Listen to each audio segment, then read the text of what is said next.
Aloha, everybody. Welcome to the Fit to Fat to Fit Experience podcast. I am your host, Drew Manning. And I'm your co-host, Lynn Manning. And thank you guys so much for joining us today. On today's episode, we get to talk with a UFC fighter, Rich Franklin, who's a legend. And if you know anything about UFC, you know Rich Franklin. He's the one that looks like Jim Carey.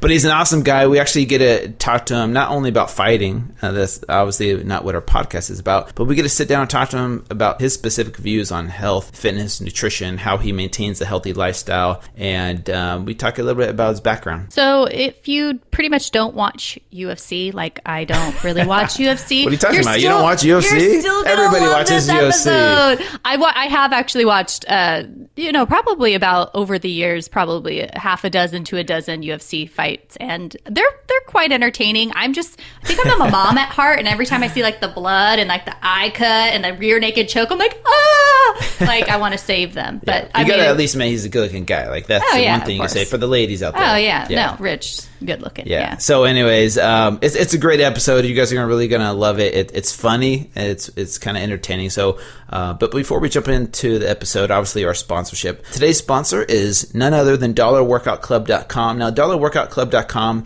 is an online program that Lynn and I and Natalie Hodson got together and created. And basically the way it works is you pay $1 per week and you get access to 5 at-home workout videos that are for all fitness levels. And they're only 8 to 20 minutes long with minimal to no equipment. You get access to 5 new healthy recipe videos every single week and 5 new motivational videos every single week, filmed by us. And all it costs is just $1. Yeah, no contracts, no hidden fees. You guys, you can try it out for a month if it doesn't jive with you, which I would be shocked. But if it doesn't, you can cancel. It's really the best, highest quality program we put out there. We wanted to put out something that everybody could do, so any fitness level, and that was affordable, because the biggest thing we get all the time from people when we put out programs before is, it's expensive to eat healthy and they want to find something that's more affordable. So this is for you.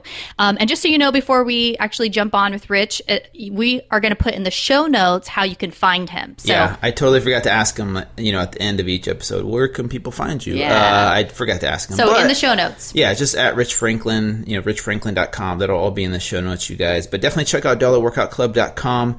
It's not just for moms or women. All the dudes out there that are listening, trust me, try Red for 1 week or 1 day even, and let us know how tough it is. But anyways, let's go ahead and let's talk to Rich. All right, Rich Franklin. So thank you so much for joining us here today on the Fit to Fat to Fit Experience podcast. How are you doing, man? I'm doing great, man. Thanks for having me on. It's good to be talking to you again. I haven't seen you since FitCon. I know. So just for all those listening, I actually got to meet Rich Franklin last year at the FitCon Expo out in Utah. And, dude, I was stoked that you were actually out there, man, in Utah. Was that your first time in Utah? Oh, no, not in Utah. Okay. It was my first time at FitCon. I think that was only the second FitCon or whatever. That was the first one, actually. The very first one. Well, then that would explain why it was my first time at FitCon. But no, I'm in Utah, or I have been in Utah frequently. Like, I have some friends out there. Jeremy Horn has a school out there. He and I have known each other for some years. But I do work with, I was out there with Armor Gel. And Armor Gel is that product I work with, and I talk about that later or whatever. Yeah. But American Biotech Labs, they had a booth there. So I was actually there at the booth that day. But that company is actually stationed in Alpine. And so I'm out there, I wouldn't say frequently, but I'm out there on a semi-frequent basis just to kind of, work with them a little bit. And you actually, I forgot, our friend from Whole30, Dallas Hartwig. Oh, yeah. Dallas and I have done several military tours together. He's a good dude, man. I really, really like Dallas. He and I spent a nice romantic evening at the Aloha resort in Hawaii together, having a beautiful sunset seaside dinner together with candlelight. It was truly romantic. Yeah. Seriously, like he won my heart there, and like he and I have like a serious bromance going on. So I'll actually have to drop him a text after this podcast or something. Yeah, I actually remember when you were in town for FitCon, and then you guys went out to eat that night, you and Dallas, and he texts me, and he's just like, and he was mentioning how you guys were out. He was like, oh, I'm actually out to dinner with my friend Rich. So yeah, I remember when you were in town, and he says the same kind, sweet, romantic things about you. Yeah, well, let me dig on him a little bit. Sure. He took us out to eat, and he bought dinner, by the way, too, which is a very nice thing. But he took me to this. I can't remember the name of the restaurant, but I ate one of the because he was encouraging it. The burger. I ate one. The burger. Exactly. Yeah, exactly. I know I know the exact one. Yeah. I'm like, you're a nutritionist. Why are you taking me to go get a daggone burger? That's funny, dude. Yeah. So do you eat the Whole30 like he recommends, or do you just eat however? Dallas doesn't eat Whole30, so I doubt Rich eats He's Whole30. the creator, the co-creator of Whole30. I think it's funny that, he's got, he doesn't actually eat Whole30 anymore, but it's, we've talked to Melissa about that before, but anyways, kind of jumping into it, Rich, one of the first times I actually saw you was when you fought Ken Shamrock on TV, and you demolished him. And that was one of the first times I actually, found out who you are. I'm like, oh, dang, who's this new kid? And they said that you were a teacher, and that blew me away. I'm like, this guy is a teacher, and he's fighting. And it was so inspiring for me. And I've always been curious about this. How did your students handle you as a teacher being a fighter? Well, it was interesting because I had quit teaching full time in 2002, and then that fight the Shamrock fight was in 2005. Okay. So I hadn't been teaching full time, but I was still working part time at the district. I actually worked part time in an at-risk program it was an off-campus facility for students up until probably about 2 or 3 weeks before my title fight, which was the fight after the Ken Shamrock fight. And so it was interesting because I was fighting local shows, and there were actually some instances where I would literally get out of school on a Friday, probably cut out slightly before the teachers were supposed to leave, and drive to a place like Cleveland or to Des Moines, Iowa, or something like that, and then fight on a Saturday night, and then drive back on Sunday and be in school on a Monday morning. And so you got to realize, the time frame at the time, most people didn't even know what mixed martial arts was. So a lot of the kids would go home and they were trying to explain things to their parents. And I will say that my classroom on the parent teacher night, when the parents come in and meet their teachers, was packed. Because they wanted to come in and meet this guy that the students were talking about. So I had a really good experience, though. I'll tell you, the students, they were intrigued by it, and they just, it was a lot of questions that I would get asked all the time. They were obviously, anybody would rather talk about fighting than learning algebra. But, exactly.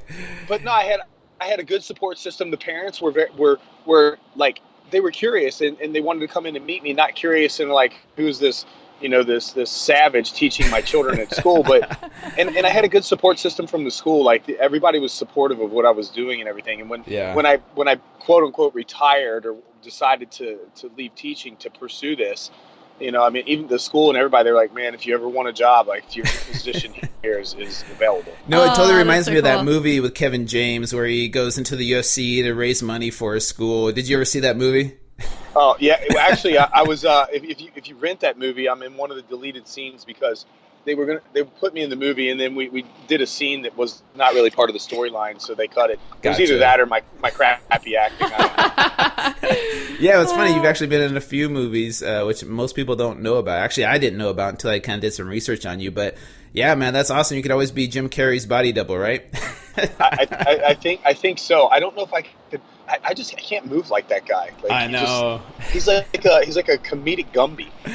I know, it's so funny. No, I think we talked about this at FitCon. I know people always say you look like Jim Carrey, and I always get confused with Ben Stiller. So we kind of have that in common. Dude, we'd be like, if Jim Carrey and Ben Stiller did a movie together where they basically got in shape, we could play their body doubles, man. It would be so awesome. I'll talk to some production companies about that in LA, maybe.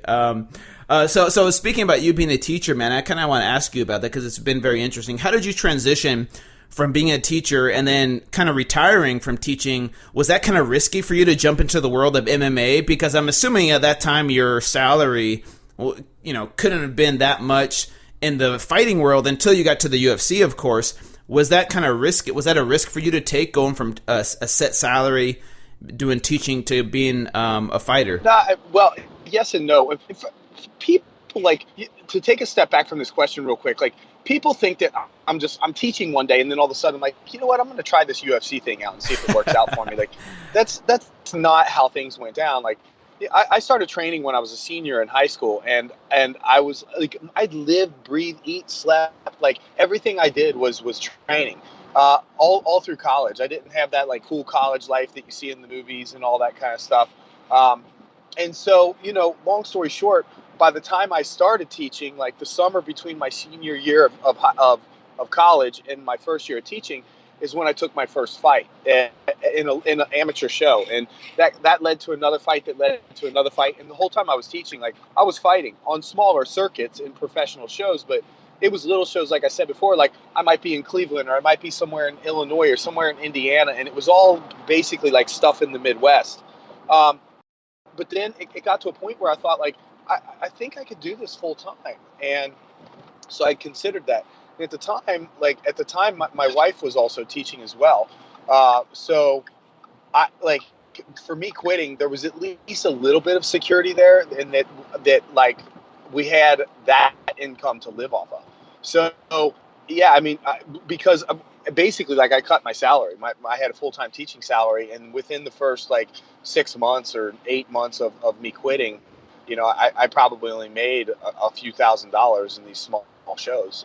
And there was actually just a small point in time where I considered going back to teaching.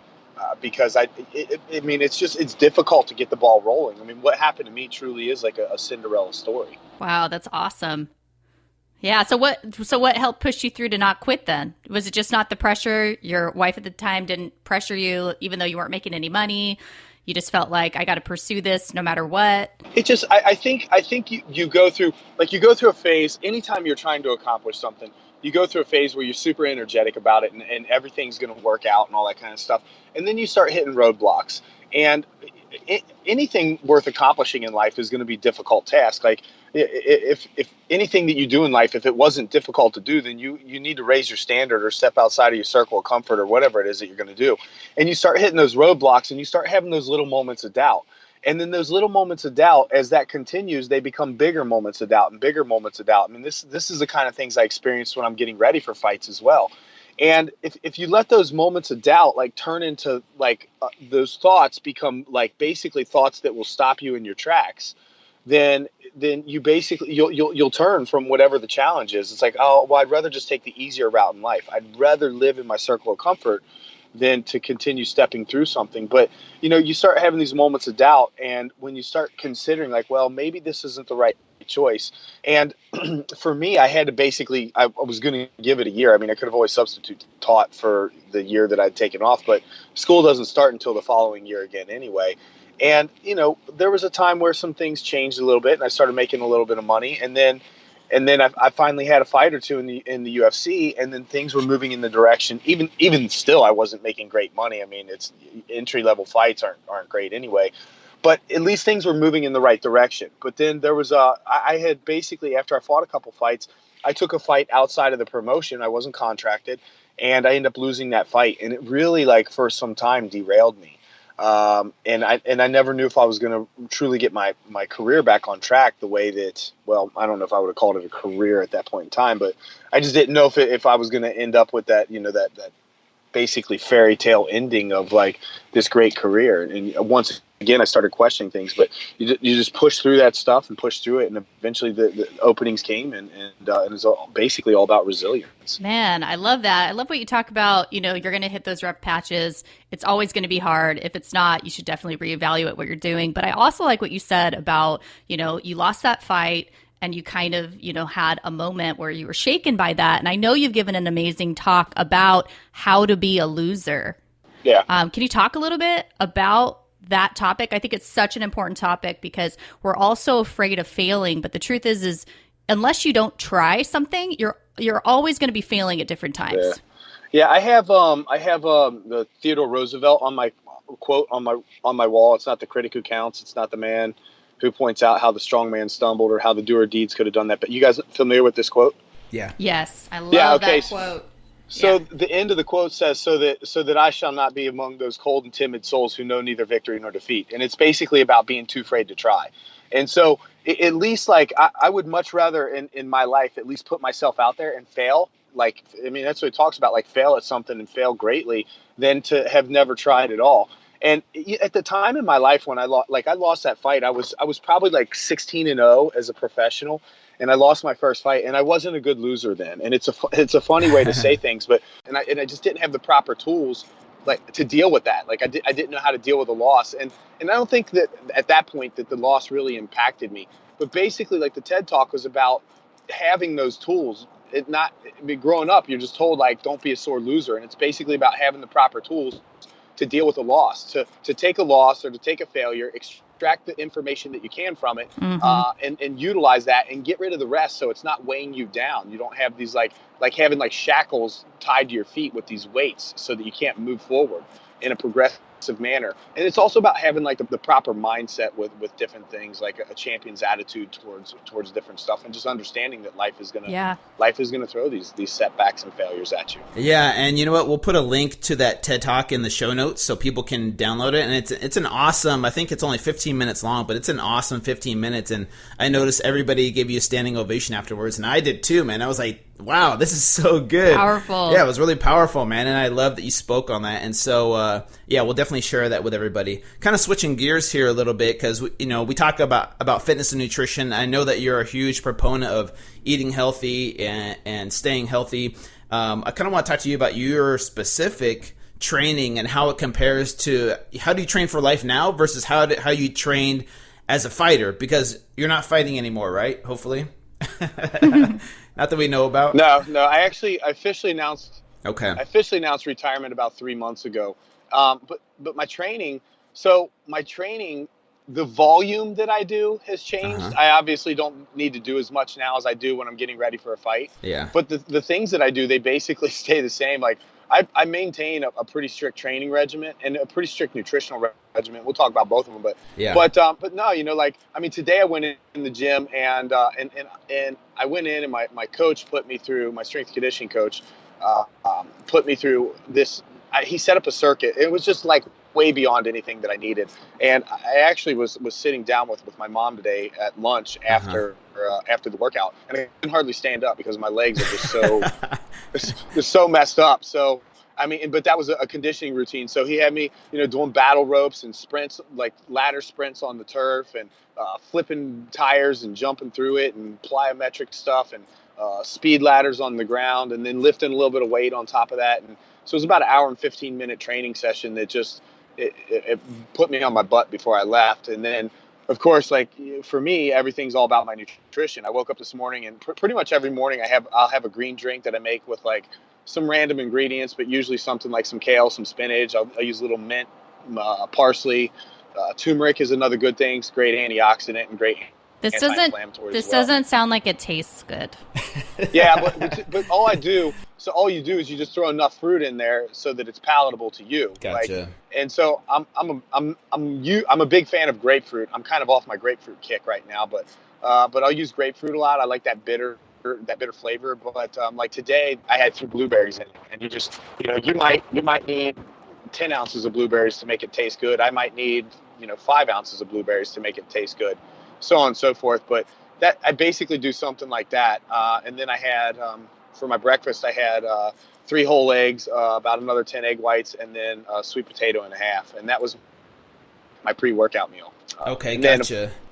Then of course I went to the gym, and when I came back I was so smashed that I needed some more sugar. So I made another green drink, but instead of using fruit, I used coconut water as my base. Gotcha. Got a little sugar from the coconut water, and then I had some homemade chili that I make with oftentimes a ground deer, but I'm out of deer for this season.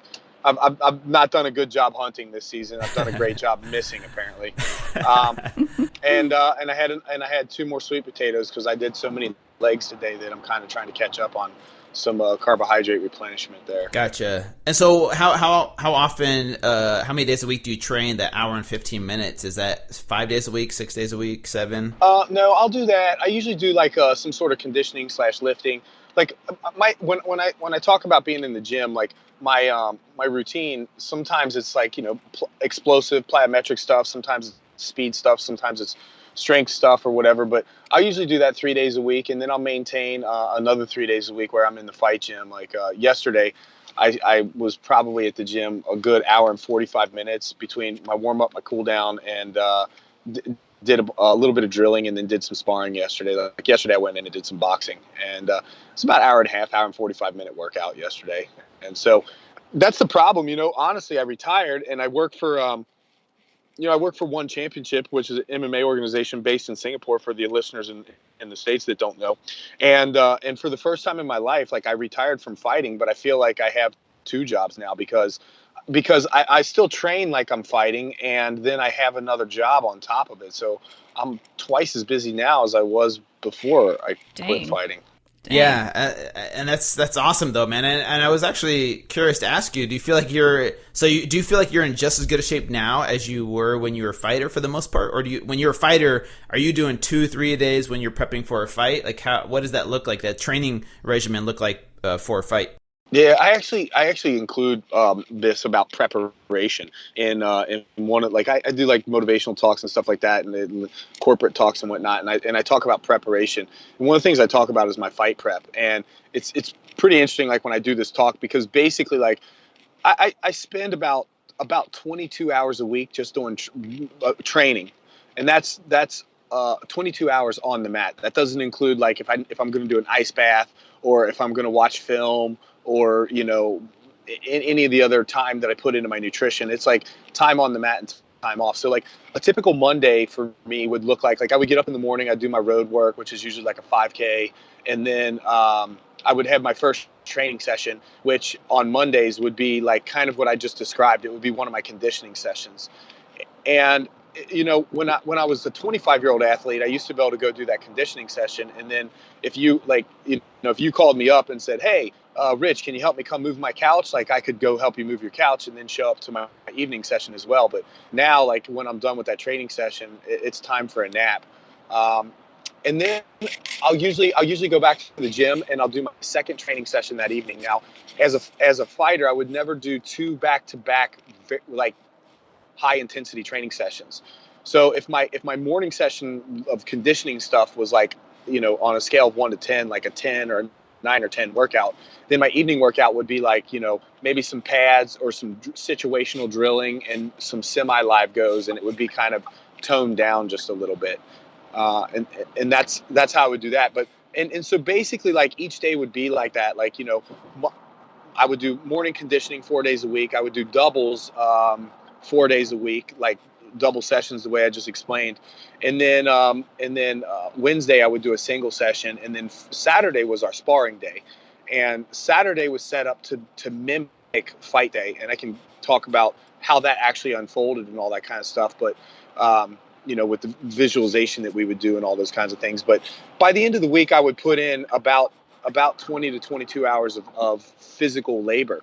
And and I tell people, I'm like, that if you do the math on that over a 10-week camp, it comes out to 8 hours. I prep 8 hours for every minute I'm scheduled to be in the cage for a championship fight. Basically, when Drew was sitting here contemplating, because you've retired, he's like, I wonder if I could take him now, if I'm in better shape. So basically, no, he couldn't. Well, it's fun because I'll go into the gym sometimes, and here's the one thing that I've learned. Like, you asked me if I'm in as good a shape as I'm like when I was fighting, and the answer is, like, I mean, even when you're fighting, there's on season and there's off season. Like, Mm-hmm.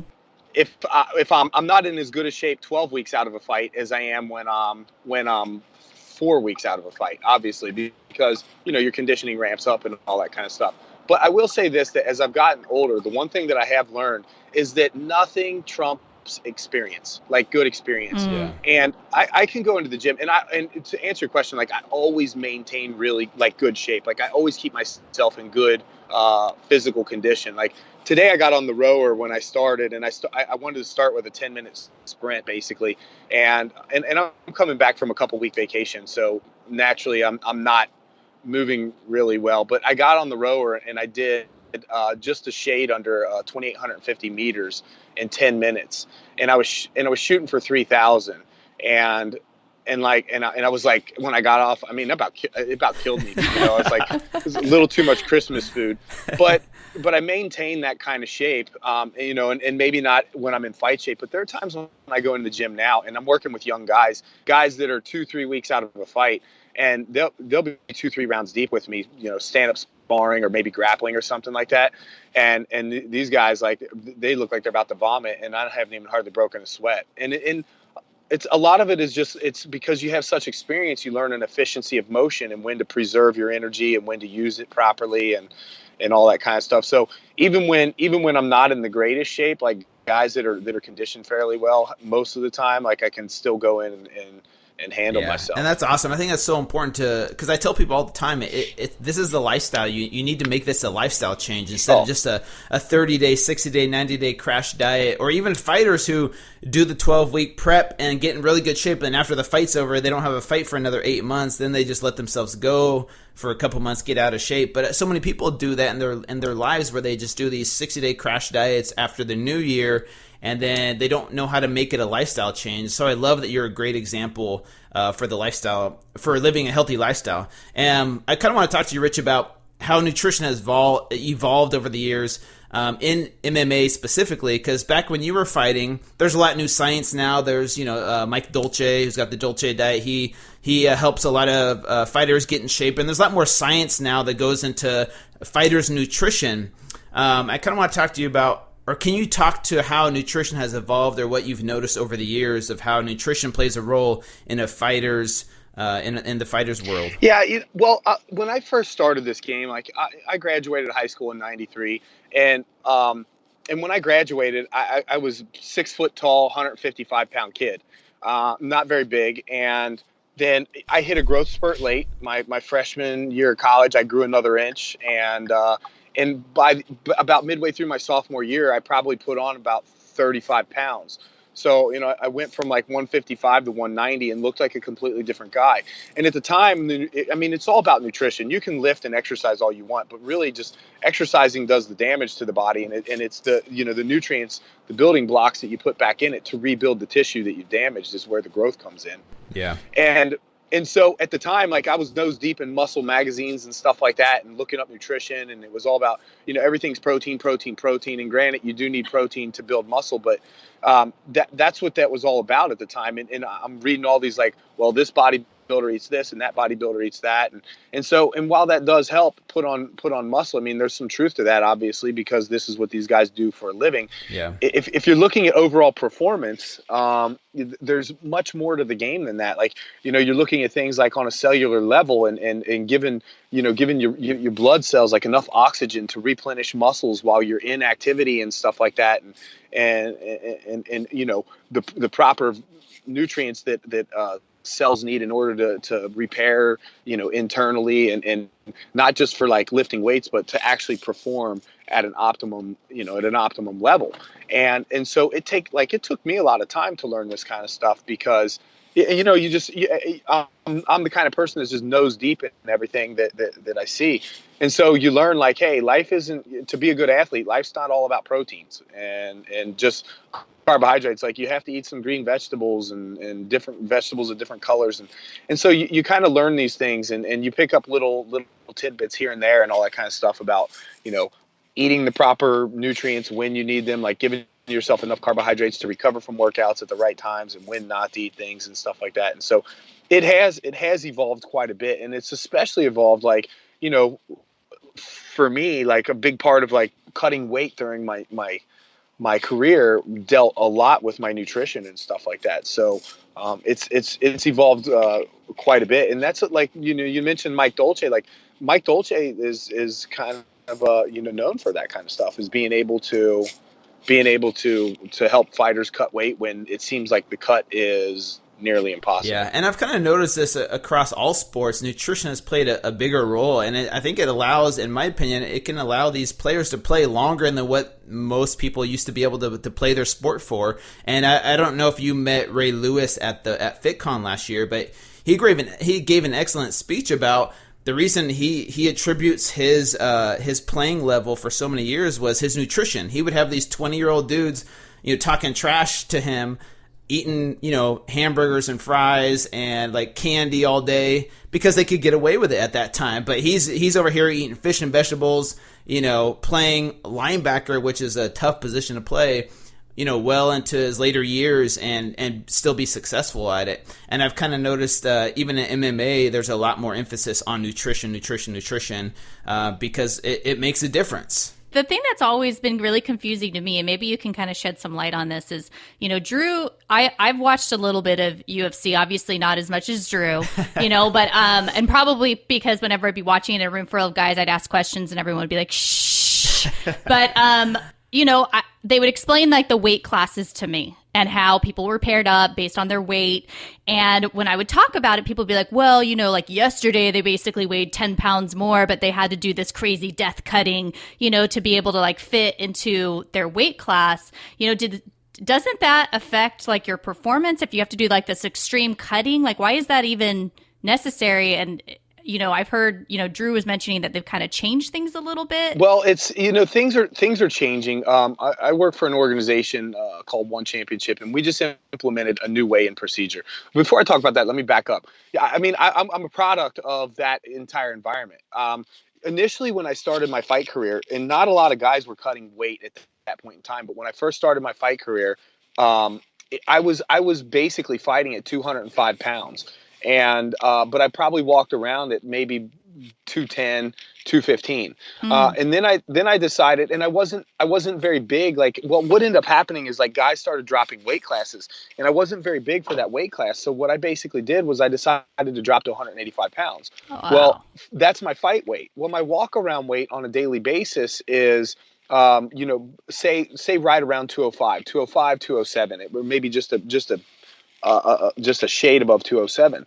And that's where I walked around. So what I would do is I would keep my weight there. I would nutritionally adjust some things several weeks out of the fight, but ultimately the bulk of the weight was lost during fight week. And even during fight week, most of that weight was lost the night before the fight, or the night before the weigh-ins, or the day of the weigh-ins. And so I would enter fight week sometimes 20 pounds above my weight limit. Like I would enter in, at 205. 20 pounds? Yeah. That's crazy. It was my goal. It was always my goal to come in at 203 on the Monday morning. If I woke up Monday morning of fight week and I weighed 203, that meant I only had 18 pounds to cut. And I guess for me, probably a lot of that was just psychologically. I was confident in that wouldn't be, I don't want to say not a difficult cut, because it's difficult to strip your body of 18 pounds, but that it would be for sure, that I wouldn't be second guessing myself, because as a fighter, psychologically, like the weight cut itself becomes its own event. It's just as stressful sometimes as the actual fight.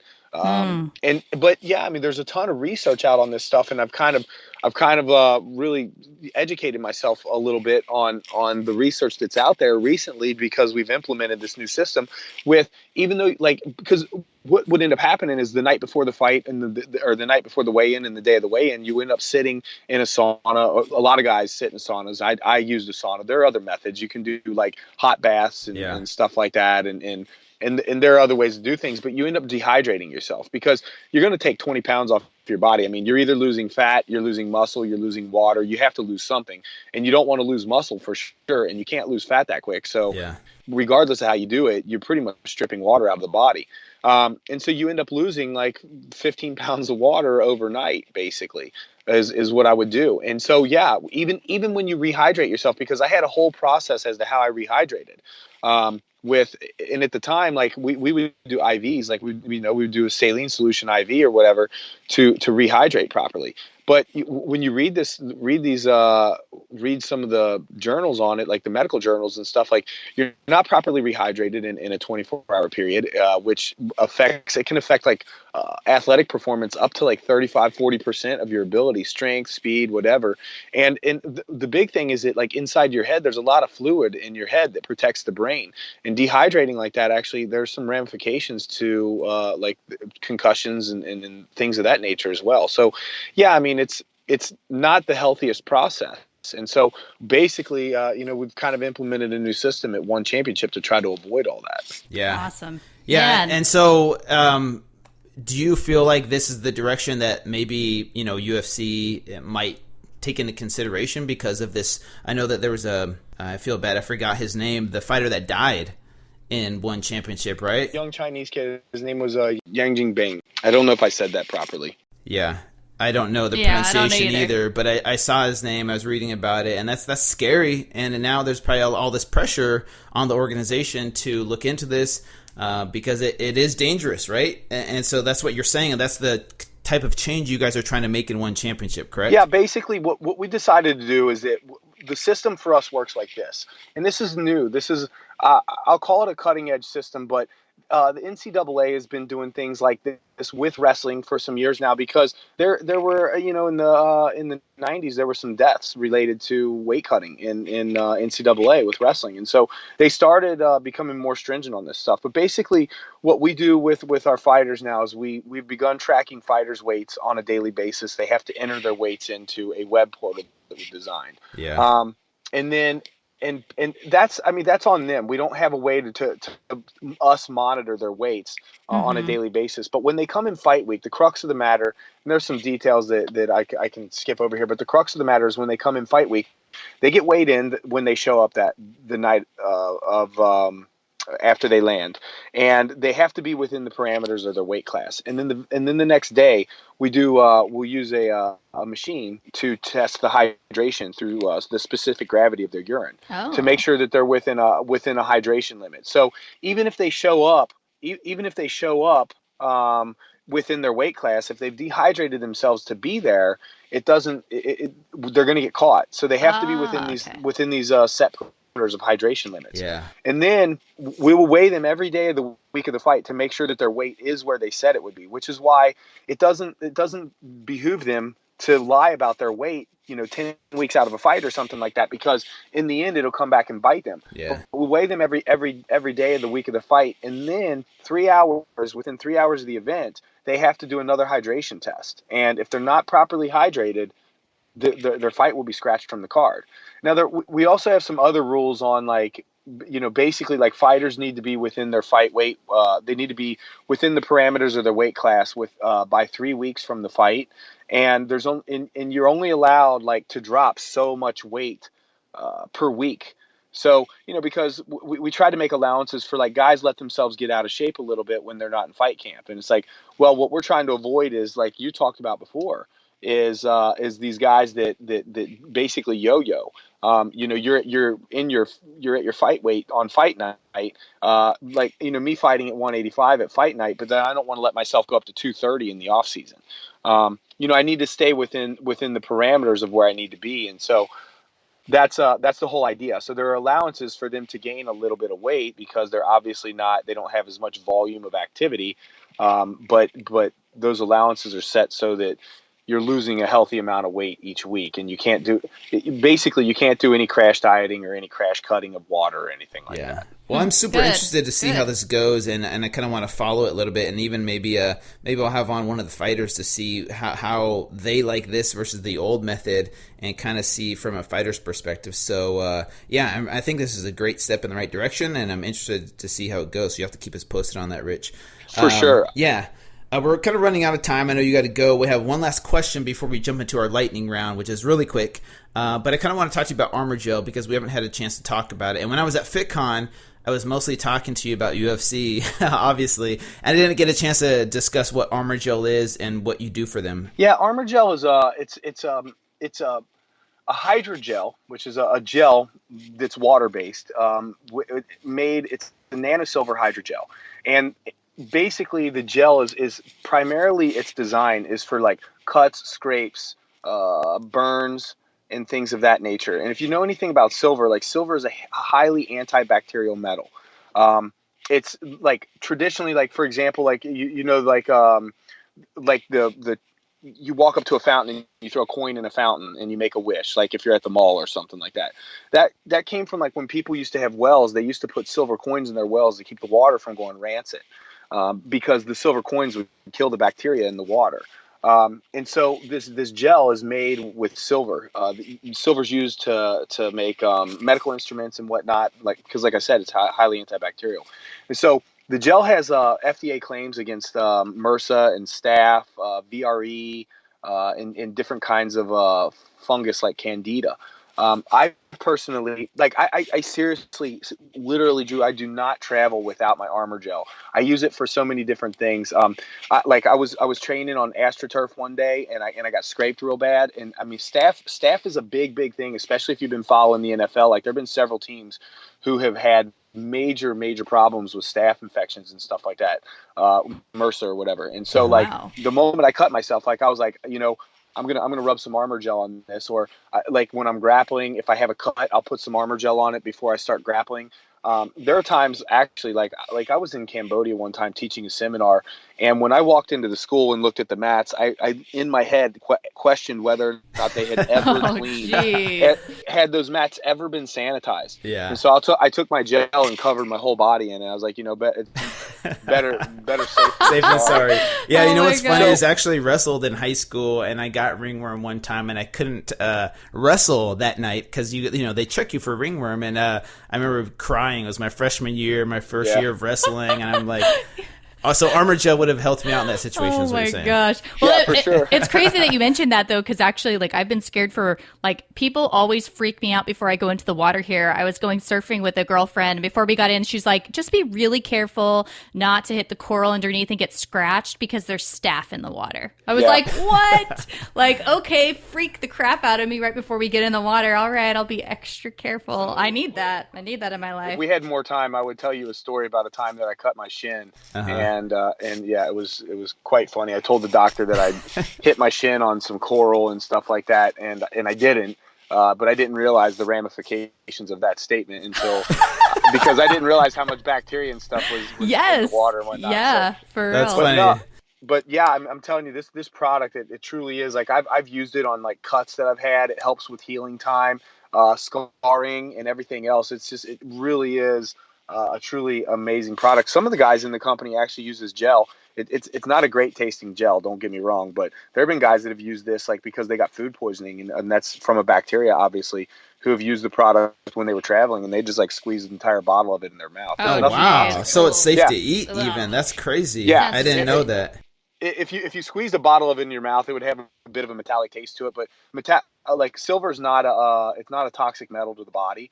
But there's nothing toxic in it. It's a water-based gel. You put it on, if you rub it on your hands or wherever you have a cut, within 5-10 seconds, you can't even tell you rubbed something on, because it's not a petroleum-based, it's not an alcohol or anything like that. It's a water-based gel. It's really good stuff. So cool. I encourage people, especially people in the athletic world, if you're like CrossFitters or power lifters, if you're deadlifting a lot, like scraping up your shins, good product to have on hand, because those bars and stuff in the gyms, they just, you think like, oh, this is a little cut. Well, just so you know, MRSA and staph are little bacteria too. Dang.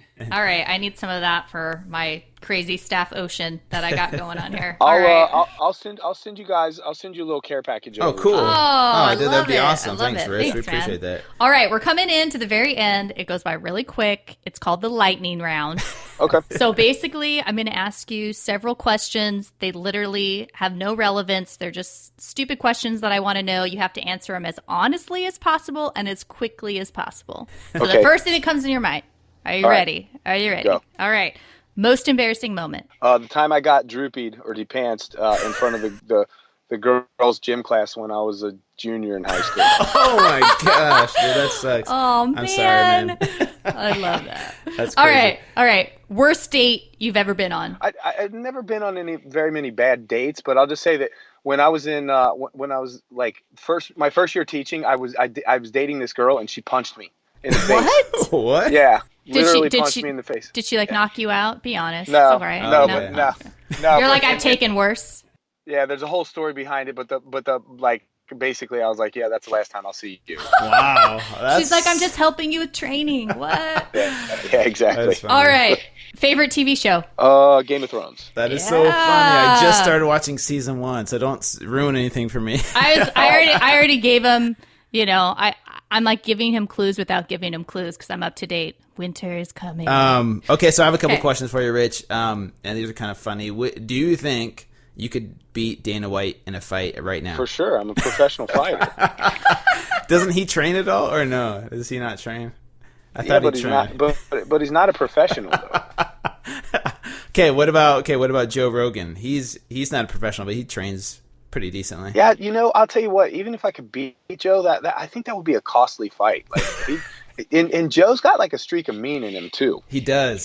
From what I've noticed, and he's a badass, man. He trains hard. He really does. Heck yeah, he does. I've seen his videos on YouTube. So yeah, I'll give Joe some respect. I give Dana some respect too. But he travels a lot. Yeah, so that's funny, dude. Okay, last question. I know that you've always been in shape for the most part, and you kind of like maintain this healthy lifestyle. Would you ever do what I did and do a fit to fat to fit on purpose, gain 75 pounds? Absolutely not. Drew, I'm telling you right now, somebody could come to me with a 7-figure check, and I don't think I would say yes to that. Well, I wish someone did that for me.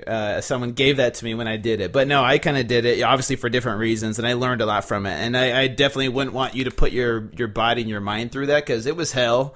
It was fun for a minute, but I definitely would not do it again. But I'll say this: a wise man learns from his experiences, but a wiser man learns from another man's experiences. I love it. So I'm good learning from you, buddy. Yeah, I love that. Touche. Thanks so much, Rich. That was awesome, man. And we appreciate you coming on the podcast. We know you have to go. We'll have to have you on again in the future, because I love how you're a big proponent of a healthy lifestyle and fitness and nutrition. It's awesome to talk to you. Yeah, for sure, man. I'd love to come back on. So anytime, you know how to get a hold of me, bro. Yeah, I appreciate that so much, man. Okay, have a good one. All right, go enjoy your burger. See ya. Yep, thanks. Take care, guys. Bye. Bye. All right, you guys, thank you so much for joining us on another episode of the Fit to Fat to Fit Experience podcast. We love putting these podcasts out there for you guys. We put in a lot of time and effort into these, and we love and appreciate your support.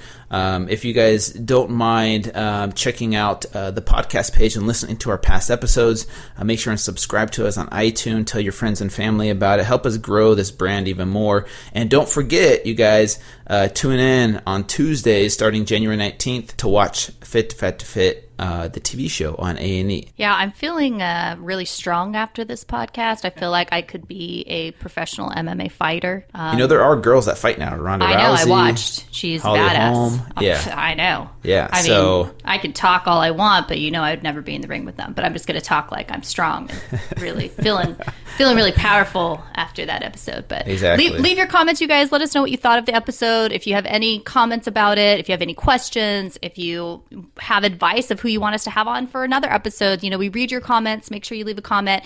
And if you want to find us, if you can check me out at the number 2 fitathome.com. You can join my newsletter there. Also, all of my social media handles for Instagram, Facebook, and Twitter is the number 2 Fit at Home. Yep, and you guys know where to find me at Fit to Fat to Fit with the number 2 Fit to Fat number 2 Fit on all social media, and my website fittofattofit.com, and subscribe to my newsletter to stay in the know. And please keep in touch and let us know what you guys think of the podcast and anything you think that we could do for you guys. We love you all, and we will see you back here very soon. See you guys.